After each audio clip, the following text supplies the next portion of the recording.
Ito ang latest chika mga kamarites. Pinag-uusapan ngayon ng mga Donbell fans at iba pa ang kiss sign na ginawa ni na Kuya Robert AC at kilig na kilig rin ang unkabogaval na si Miss Vice Ganda Perez.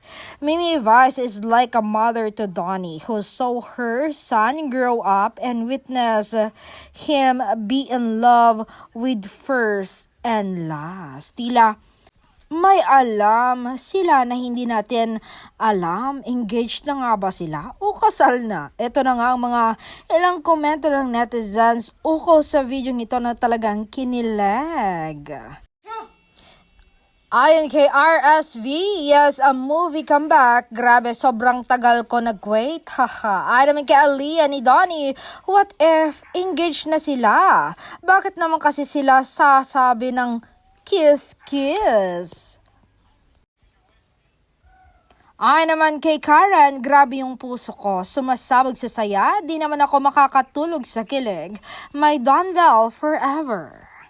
Ikaw na nanonood, i-comment mo na rin ang iyong opinion ukol rito sa video ito. Kinilig ka ba?